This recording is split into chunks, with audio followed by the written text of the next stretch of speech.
Hello students, good morning. Welcome to the class 12th Indian Economics chapter 6 Rural Development.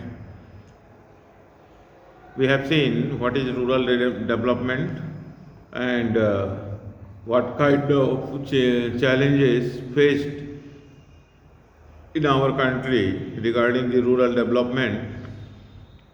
Today we will discuss the credit and marketing in rural areas, that is rural credit. Rural credit is classified in two categories, that is according to time and according to purpose. According to time, it is short term credit, medium term credit and long term credit. Short term credit is required to buy seeds, tools, manure, fertilizers, etc. And medium term credit is required for the buying machinery, equipments, digging wells, constructing cattle sheds, etc. And long term credit is required for the assets like tractors, land, heavy machines, and equipments. According to purpose, credit needs of farmers on the basis of purpose can be categorized in two categories, that is productive purpose and unproductive purpose. The productive purpose credit required to meet productive activities, that is, this credit is required to enhance agricultural production. It is required to buy seeds, machines, fertilizers, constructing cattle sheds, digging wells, undertaking permanent land improvements, and unproductive purposes. It is required to meet unproductive purpose, that is, it is required to meet the social obligations like the marriage, religious ceremonies, and pay back the debts. For these purposes, it is required, that is why it is called unproductive purposes. Now come to the sources of rural credit.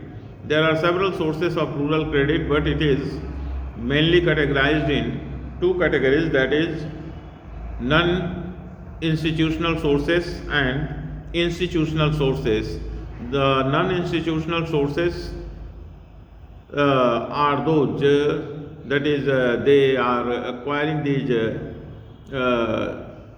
credits from their money lenders, relatives, traders, commission agents, landlords, friends, etc. That is why it is called non-institutional sources, because it is collected from the friends, relatives, and other stakeholders, money lenders, etc. Now come to there are certain drawbacks to get the money from the relatives and money lenders.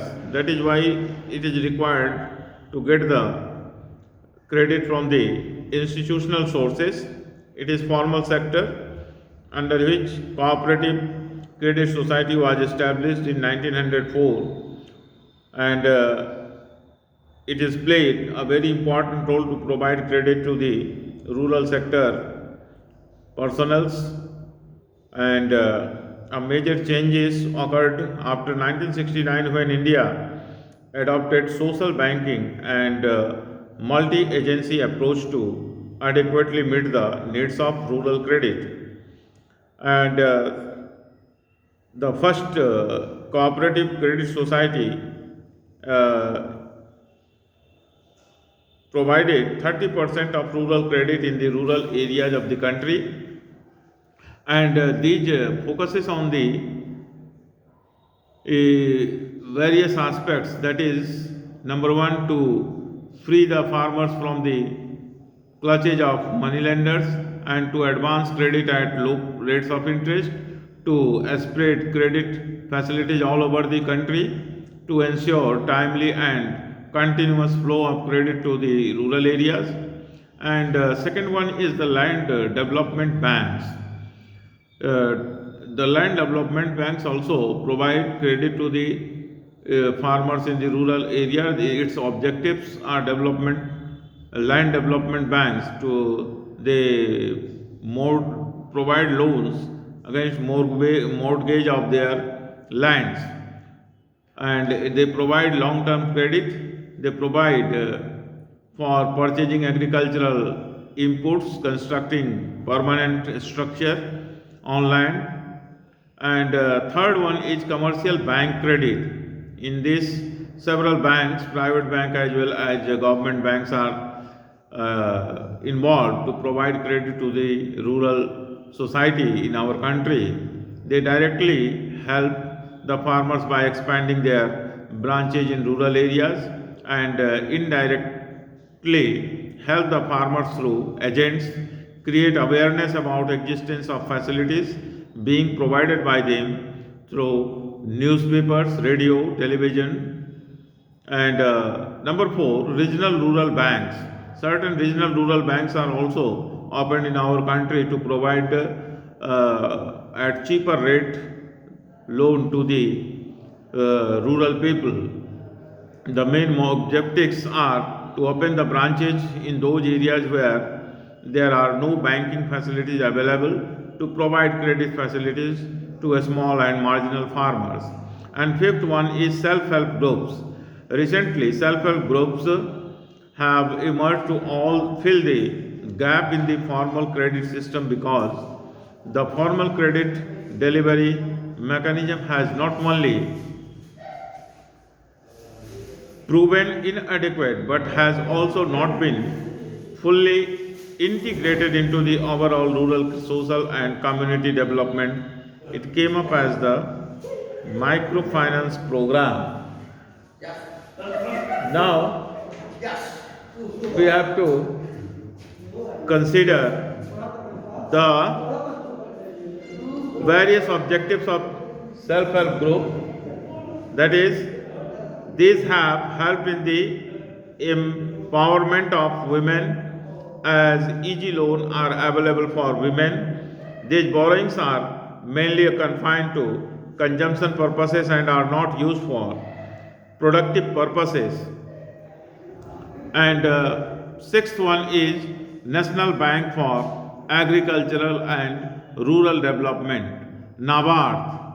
It is established especially for the providing credit to the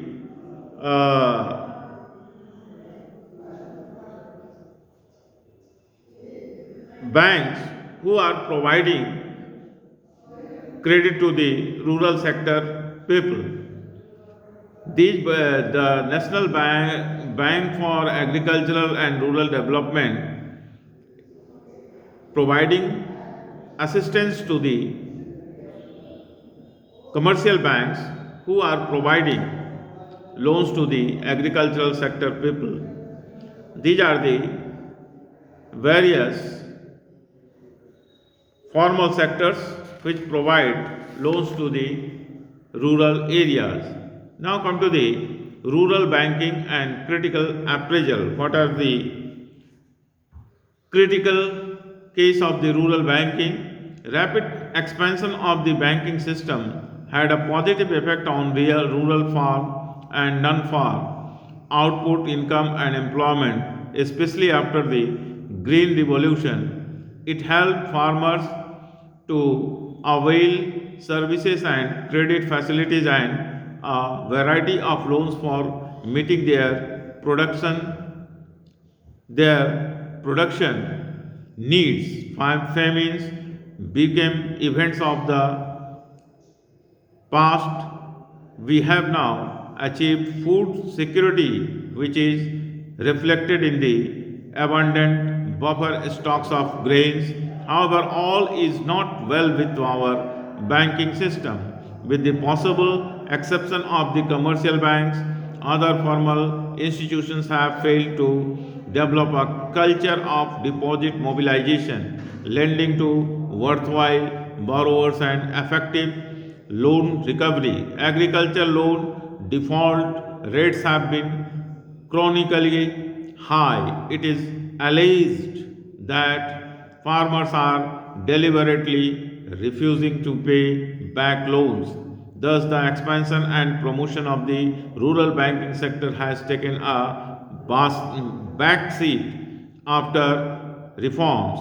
To improve the situation, it is suggested that banks need to change their approach from just being lenders to building up relationship banking with the borrowers, inculcating the habit of thrift and efficient utilization of financial resources needs to be enhanced among the farmers too.